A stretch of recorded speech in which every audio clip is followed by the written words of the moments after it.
Dementia residents all need someone to confide in, and hopefully it's friends and family.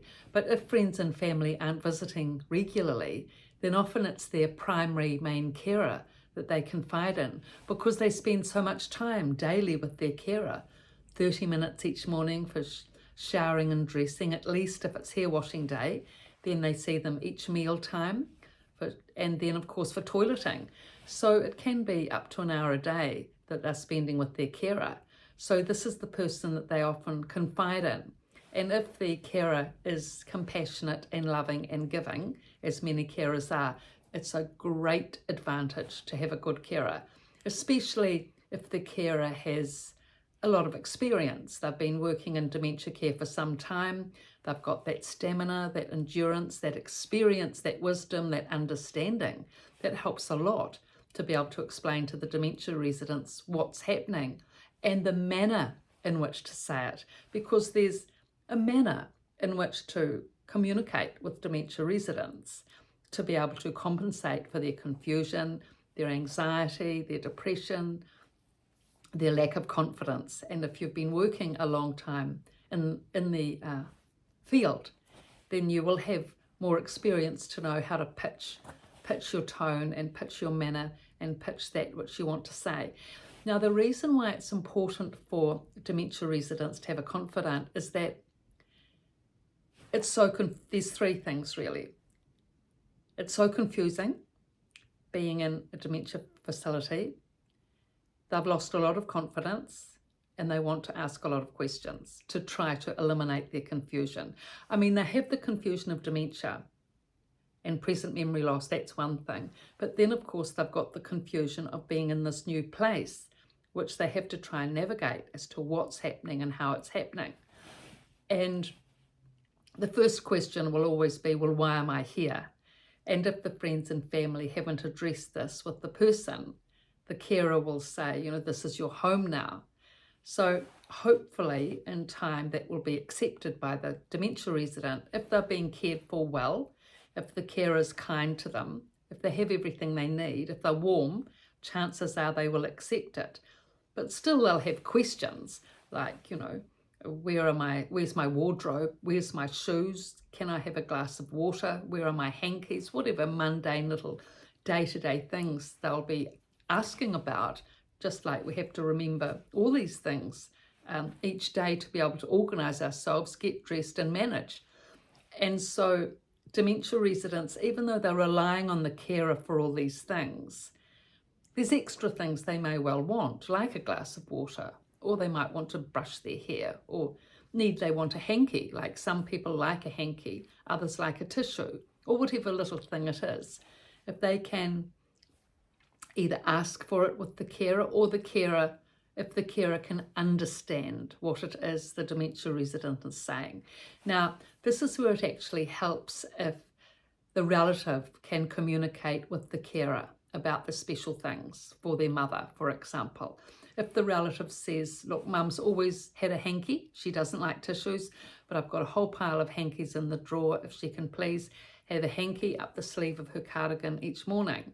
And also she loves having her watch, so make sure to put that on, and the carer will then have to generally put that in the nurse's station overnight where it's safe, along with the glasses and all the hearing aids, all these expensive, precious items, and then in the morning to reclaim those items from the nurse's station and fix it with the dementia resident, put the glasses on, the hearing aids in, etc.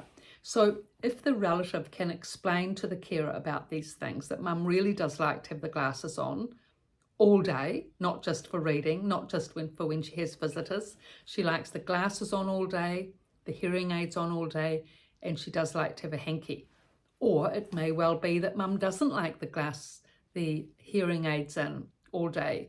She may find that if you explain to the carer, for example, that mum finds it too noisy in the facility with all the other residents, she's slightly claustrophobic, it's too noisy and she finds the din too much to cope with.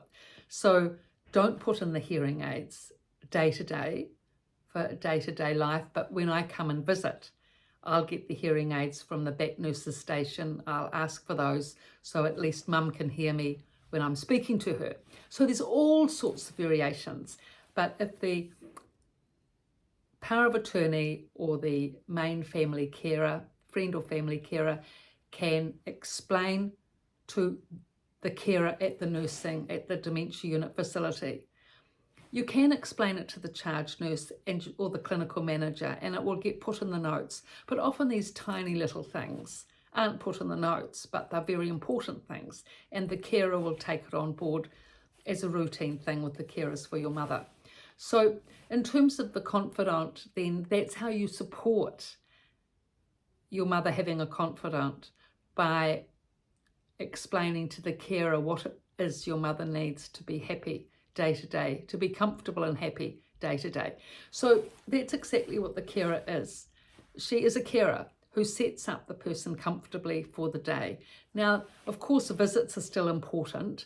The dementia resident still needs to see their family, and hopefully they are seeing their family, going out for walks, having nice trips out and about, to parks or cafes or whatever. It's always good for them to have a quality of life outside the dementia unit, but inside the dementia unit, if things can be clarified as much as possible.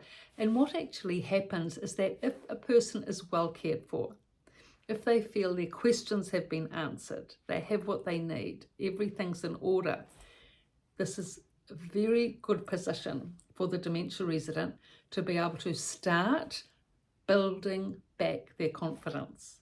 Because when you're confused and when you don't know where anything is, you don't feel you're being cared for properly, you don't understand why you're here, you don't know where your socks are, your hanky is, you don't know anything, or who the carer even is, all that confusion just creates more confusion. Excuse me. It's very difficult. Well, you won't be able to have a stable base of peace of mind.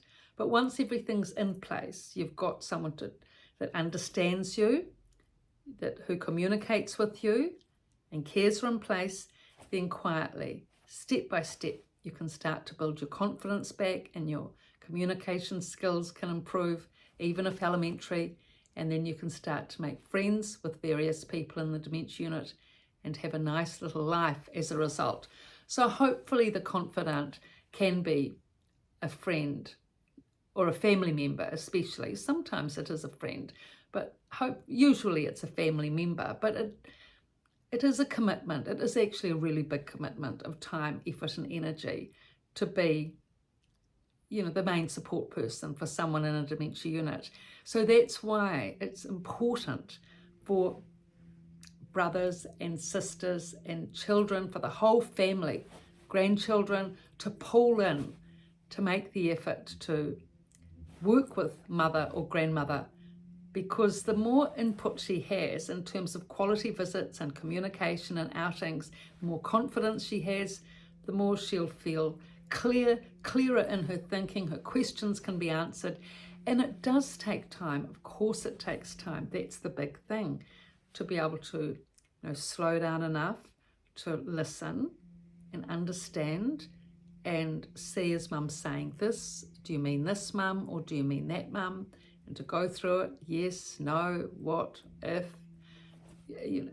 Some days are better than others. Some days you can get a whole raft of wonderful information and discussion going on, and another day there's nothing.